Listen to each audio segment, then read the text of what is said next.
Hello everyone, class 8 students. Today we will do the NCERT solutions of your chapter number 4, that is materials, metals and non-metals. Your first question is, which of the following can be beaten into thin sheets? आपको 4 options दी हैं और आपको बताना है कि इनमें से हम किसको thin sheets में beat कर सकते हैं. So your right answer is sulfur. No, phosphorus no, oxygen no.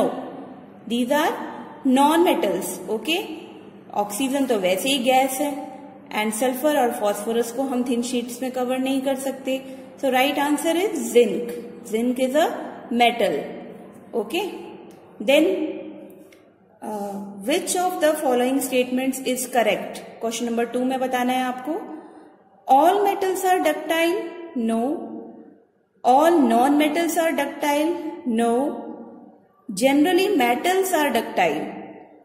हाँ जी बिल्कुल सही है. 4th ऑप्शन भी देख लें. Some non-metals are ductile? No. So C option is right one. Generally metals are ductile. Okay. Now fill in the blanks. In question number 3, phosphorus is a very dash non-metal. तो it is a very reactive यानी react कर जाता है ये बहुत जल्दी. Metals are dash conductors of heat and dash. Metals are always good conductor of heat and electricity. Okay. Next, iron is dash reactive than copper. तो आयरन जो होता है ना बच्चे, it is more reactive than copper. Metals react with acids to produce dash gas. हमेशा याद रखना, एसिड्स जब रिएक्ट करते हैं मेटल्स के साथ, या कह लो मेटल्स जब रिएक्ट करते हैं एसिड्स के साथ, तो ये कौन सी गैस रिलीज करते हैं? हाइड्रोजन. ओके. ये आपका 10th क्लास तक चलेगा कंसेप्ट. हाइड्रोजन गैस रिलीज होती है. Okay. Now your next question is question number 4. Mark T if the statement is true and F if it is false. यानी कि आपको मार्क करना है यहां पर क्या, ट्रू और false. Generally non metals reacts with acids. False, metals react करते हैं. Sodium is very reactive metal. True. Copper displaces zinc from zinc sulphate solution. It is false. और डी आपका ऑप्शन जो है दैट इज ऑल्सो फॉल्स. यहां मैं statement लिखना भूल गई हूं आपके, तो this is also false. In question number 5, some properties are listed in the following table. Distinguish between metals and non metals on the basis of these properties. So properties आपको दी हुई हैं. आपने ये बताना है कि ये मेटल्स के केस में किस तरह की प्रॉपर्टी होगी. अपीयरेंस में, हार्डनेस में, malleability, ductility, heat conduction, conduction of electricity के केस में, और नॉन मेटल्स किस तरह से प्रॉपर्टी शो करते हैं. तो फर्स्ट मेटल्स जो हैं ये लस्टर शो करेंगे अपीयरेंस में. Okay. Lustre. Whereas non metals dull होते हैं अपीयरेंस में. हार्डनेस देखी जाए तो मेटल्स की हार्ड होती है और सॉफ्ट होती है नॉन मेटल्स के केस में.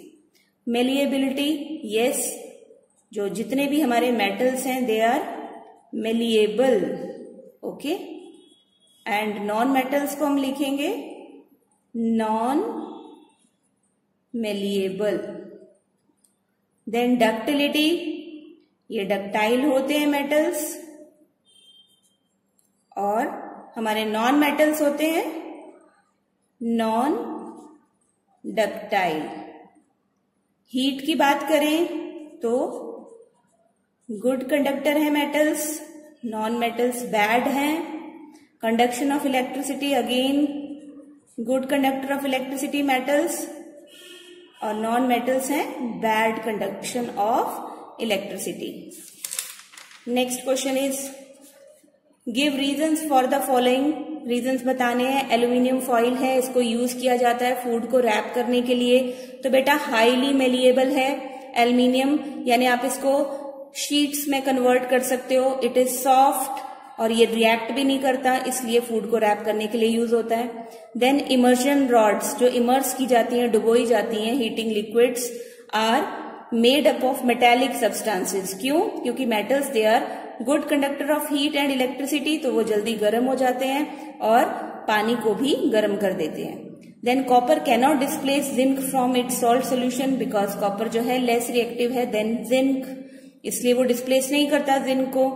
Sodium and potassium are stored in kerosene, yes, because they are highly reactive in air and water.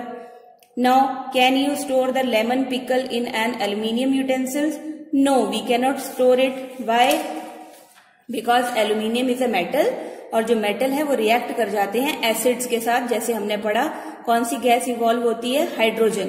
तो एल्यूमिनियम जो है कांटेक्ट में जब आएगा लेमन के, जो कि एसिडिक नेचर का है, it would react to give hydrogen gas देगा हमें, और पिकल्स विल बी स्पॉइल्ड, इसलिए हम लोग एल्यूमिनियम को नहीं यूज करते। Then match the substances given in column A with their uses given in column B. तो डायरेक्टली मैंने आंसर लिखा है यहाँ, गोल्ड ज्वेलरी में यूज होता है, आयरन मशीनरी में, एल्यूमिनियम रैपिंग फूड के लिए, carbon used as fuel, copper is used in electric wires, mercury is used in thermometers. Next question number 9, what happens when, क्या होगा जब dilute sulphuric acid is poured on a copper plate? तो बेटा copper जो है वो less reactive है, react नहीं करेगा, कोई भी रिएक्शन नहीं होगा। Then iron nails are placed in copper sulphate solution. Iron nails हमने डाल दी कॉपर सल्फेट सॉल्यूशन में, जो कि ब्लू कलर का था। आयरन मोर रिएक्टिव होता है कॉपर से, तो ये डिस्प्लेस कर देगा कॉपर को और बना देगा आयरन सल्फेट, जो ग्रीन कलर का होता है। और जो आपका कॉपर है वो अलग होकर कहाँ डिपॉजिट होगा? नेल्स के ऊपर। Next is question number 10, Saloni took a piece of burning charcoal and collected the gas evolved in a test tube. ठीक है, उसने चारकोल लिया, जलाया उसको, जो गैस निकली उसको टेस्ट ट्यूब में उसने कलेक्ट कर लिया। How will she find the nature of the gas? तो अब वो वेट लिटमस पेपर लाएगी गैस के कांटेक्ट में। अगर ब्लू लिटमस रेड में चेंज होता है तो एसिडिक होगा, और अगर रेड लिटमस ब्लू में चेंज होता है तो बेसिक होगा। नेक्स्ट बी पार्ट में पूछा है, write down the word equations of all the reactions taking place in this process. तो कार्बन के साथ ऑक्सीजन जब रिएक्ट करेगी कार्बन डाइऑक्साइड बनाएगी, कार्बन डाइऑक्साइड के साथ लाइम वाटर जब रिएक्ट करेगा तो मिल्की सब्सटेंस बनाएगा।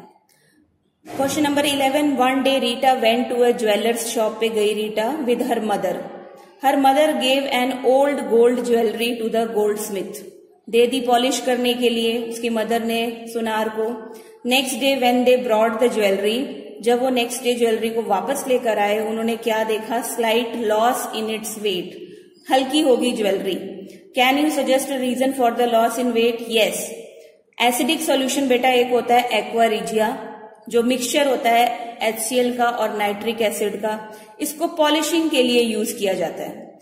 जब डिप करेंगे ना गोल्ड ज्वेलरी को एसिड सॉल्यूशन में, तो जो आउटर लेयर होगी गोल्ड की ज्वेलरी में वो डिसॉल्व हो जाएगी, और डिसॉल्व होने के कारण हल्का सा जो वेट है वो कम हो जाएगा। तो ये थे आपके NCERT solutions of 4th chapter. Thank you.